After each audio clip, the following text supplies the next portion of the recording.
are then on the VTR1000 Firestorm. As promised, we're going to go out for a little ride here. There's bloody traffic everywhere at the moment. It's a bit of a nightmare in Cornwall. There's roadworks galore. I'm hoping I've got this camera set up right, because if you watch the video I did on the, what was it? The CB1300 that we did recently, the kind of revisited review on that. I'm hoping you've seen it. I'll stick it in the top corner if you haven't. And you may have noticed on there that, well, basically the video wasn't quite right. I put it in 4x3, is it? Something like that. I had all the settings wrong on this new Insta360R camera. I mean, it was the first time I'd ever used it, so forgive me for that. I'm hoping this is not the case this time around, and I'm hoping I've got the camera set up. It's really difficult to actually work out what angle to put the camera on when you're on a bike like this, simply because the angle that you're riding on is so extreme. I mean, we're all the way down here, so you know, the camera, I would think, would be up here, but I could be looking at the sky, so I'm hoping I got all that set up the way it should be. See, more bloody traffic lights. Anyway, the story of the VTR Firestorm 1000 Honda. I'm hoping this mic works as well. We are going to take it, as you can see, out for a little ride. We've done the first review. I hope you've seen that, the kind of first impressions. And this is just basically a follow-on from the original one of these I had a couple of years back now, which was a bit of a disaster because I couldn't get it started, if you remember. Again, I'll stick a video up in the top right-hand corner. Now, this is slightly older, I think. I think that was a 2000. This is a 1998 with 32,600 miles on there, which is quite a lot, but when you consider it's a 1998, that's actually not a lot. I've got a terrible bloody headache today. I shouldn't really be doing this. It's the middle of November as well. What am I doing on a bike? Anyway, so this one came along relatively cheap from a lovely, lovely lady in Tintagel. She had it up for about 1,500 quid. I made her a cheeky offer of 1,200 quid. And she said, yeah, no problem at all, but I did have to get it picked up because I couldn't get away to get to Tintagel and ride the bike back. So I had it delivered for about 90 quid off Shipley, and lo and behold, it turned up. Now, the good thing about that is that she actually paid for the delivery in a lot of respects, which she said, look, I'll give it to you for 1,100, that'll give you enough money then, obviously, to, let me just point this down ever so slightly, guys, there we are. She said that'll give you the money to have the bike delivered, which I thought was incredibly nice of her. So basically it cost me £1,190 to the door, which I think is stunning value, even though it's done 32,500 miles. It rides beautifully. I mean, you would never know this was such an old bike. It just rides so smoothly. Compared to the CB1100 Super Blackbird, it's incredibly light as well. I noticed that moving it around the garden, it's much, much lighter than the CB Super Blackbird, the CB1100, which is nice. The steering's really, really light. I like the layout of the dash. I like the white rev counter. That's kind of a nice contrast against the rest of the bike, which is pretty much black. It's looking a bit old and tired now, but I think it's one of these bikes that if you were to spend a couple of hours valeting this bike properly, you know, getting all the pitting off and all the bits of crud and crap that it's accumulated over the years, this bike could be stunning again. There's a few tiny little scratches in the tank, but again, a good polish would sort that out, and you're going to find that with a lot of these bikes. Now, price wise, as I said, I paid about just under 1,200 quid to the door, which I think is stunning value, but that's always a case when you're buying in the winter months. It's always a good idea, and she wanted to buy another bike, so that helped me in that respect. She wanted to get this out of her garage. I took it on as an investment. I cleaned it up a little bit. I haven't done anything else whatsoever, and now I'm taking it out for its first ride. Everything seems to be working exactly as it should be. There's no kind of drama that I can see. It's just a nice ride for an old bike. I really do enjoy them, and it's not that harsh either. The riding position isn't as bad as you might think it would be for an old bike like this. You know, this kind of a super sports really with clip-ons, but you can, as I've said before, get risers, which might be an idea if you do suffer for that. And as I've said before, I think you can get the VTR1000 clip-ons that fit directly onto here. Correct me if I'm wrong, but I'm pretty sure that's the case if it does bother you. But generally speaking, I think price-wise, going back to that, you should be looking to pay anywhere between, say, £2,000 to £3,000 for a 20,000 mile example. If you're looking into the 40,000 mile examples, then you're looking maybe £1,500 to £2,500 rather, because obviously it's done a few miles. Then let's just open this up and see how we get on.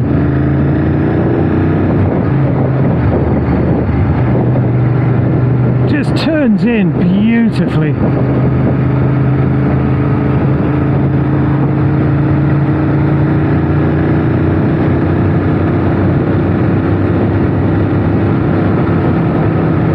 just such a nice feeling underneath you, that whole big V-twin. It's just such an enjoyable ride for somebody like me who likes their V-twins and triples. You know, I could ride this all day if it wasn't quite so low down, you know. So Japanese reliability in a big V-twin. What else can you ask for let's say £2,000? You know, just a weekend fun bike. I don't think you'd want to commute on it per se, but I think if you just wanted something a little bit unique and a little bit different for the weekends, this is what you want. Something like this, an SV1000. But you know, the SV1000s are climbing up in price now, I've noticed, since I had my one. And these too, if you can get a good low mileage one of these, they are actually an investable bike now, because although there are a few of them about, they are becoming collectible, as I said.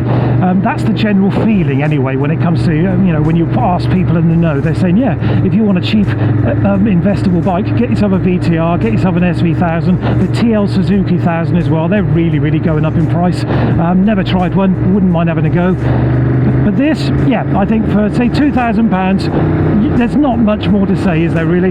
You can have a huge amount of fun, they're easy to maintain, you can do most of the servicing yourself, get a good example, and you can't go wrong. It's Honda reliability, V-twin fun, and you know, as I said, just go out on a weekend and have a little bit of fun. Obviously be careful and all that, but oh look, some more traffic lights, that'll be nice then. The bus is stuck, and even though the lights are green, marvellous. Yeah, as I said, I think you should buy one of these if you're looking for a little bit of weekend fun, something a little bit different. You can't go far wrong with a Honda, obviously, for reliability, and it's just great fun.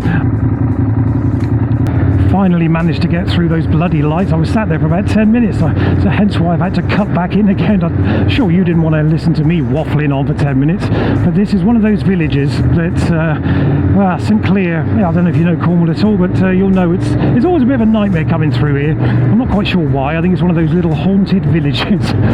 Anyway, we're going to turn around in a second, so we'll catch back up and we'll have a little ride back.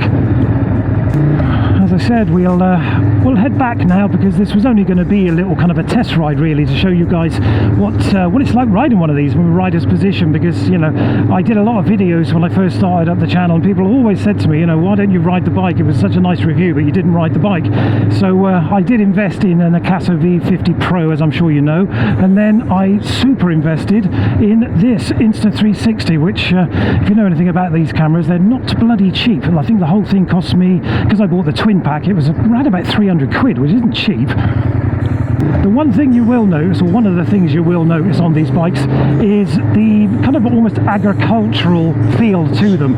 When you slam it into first gear, or pop it into first gear if you prefer, you do get that kind of old school clunk as it crashes into its first gear. You know, it's nothing that I'm not used to, because I've been riding bikes for a very long time, as I'm sure you know.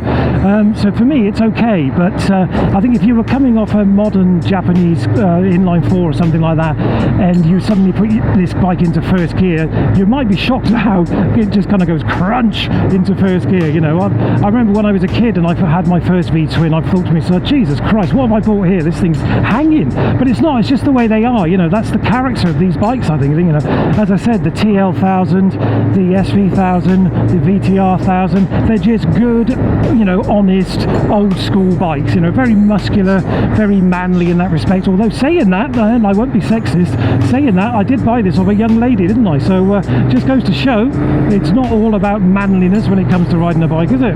It's just effortless riding this bike. That's, you know, one of the things I love about these big V-twins. They're just effortless. If you've got a 1000cc, that was almost very stupid. I didn't actually see, in fact I don't remember seeing a sign there that said stop. I'll have to look back at that video review, but I'm so busy chatting to you guys, I didn't even see a giveaway sign. I'm sure there wasn't one there, which is a bit dangerous, but luckily I know the road, so that could have been an interesting test ride. Anyway, as I said, you know, they're so easy to ride, these bikes, in the respect that, you know, they're just effortless. They just burble along. I mean, you know, 2,500 revs, 40 miles an hour, just through traffic. They're not great in traffic, truth be told. They're not really the perfect town riding machine, or, you know, depending on how you commute, of course. If you're doing a lot of motorway to get to where you're going to go commute wise, then that's fine. But if you're going to be stuck in traffic in a big city, that's going to be a nightmare, I think. But these are just, I can't emphasize how much fun they are just for a weekend cheap option bike. You know, something a little bit different, doesn't cost you the earth. It won't even cost you the earth if, you know, something goes wrong with it, because parts are so cheap, they're so readily readily available. And if you are looking to invest in something, you could do a lot worse than one of these old school 1000V twins, the Japanese ones, because they are going up. The TL1000 is going up probably quicker than anything else I've noticed, because I do want to try one before I give all this up, but they are somewhat beyond my price range, and I think they're a bit ugly. The thing about the TL1000 compared to something like the VTR Firestorm 1000 is that bloody stupid seat cowl at the back. It just looks like a parrot's beak. It's so weird. I'll see if I can stick a picture in so you can see what I mean. These are far more sleek and slimline in the respect that it's got the seat cowl, the single seat kind of cowl, but it looks nice and slick, as does the one for the SV1000 as well. That's far more slick. The TL1000, yeah, it doesn't do it for me. It's the one thing that puts me off the bike, if I'm honest, but I'd like to try one because an old friend of mine used to own one, you know, and he loved it and swore by it, so I'd like to try one out. But generally I think those are the three bikes you might want to think about investing in for the future. If you've got a garage and you've got $5,000 and you just want to invest in a couple of bikes that will probably, in fact in my opinion, no doubt, go up in value, those are the three bikes: the SV1000, the VTR Firestorm 1000 and the TL1000 Suzuki. If you can get hold of one of them, this I think is probably the cheaper out of the three, because you can pick these up sub £2,000. The SV1000, I mean, I picked up mine for 1,500 quid if I remember rightly. That was a major good deal for me. Now they're £2,500 minimum, I think, really, for a decent one with lowish miles. The VTR Firestorm, that's probably your cheapest option, I think, because you can pick them up. I mean, as I said, I picked this up for sub 1,200 quid delivered to my door, so that tells you all you need to know. If you look around and you wait around, you'll get a decent one, you know, but don't expect showroom condition brand new bike style, because it's not going to be. This is a 1998, so if you're looking at bikes that are 22, 24 years old, you know, and for 1,500 to £2,000, don't expect showroom condition. If you can find one, it won't be £2,000, it'll be 3, 4, because they are going to go up in value. I think people are going to start restoring these, you know, low mileage, full service history examples, which, you know, that's ideally what you want, something with great service history. This has got service history, half decent service history, if I'm honest. In fact, I think it was serviced, about 4 months ago, 5 months ago, something like that. So, you know, I'm not worried about that. And it's so easy to bloody service these bikes anyway yourself. It's just an oil and field, so it probably cost you 25 quid. So, you know, why not?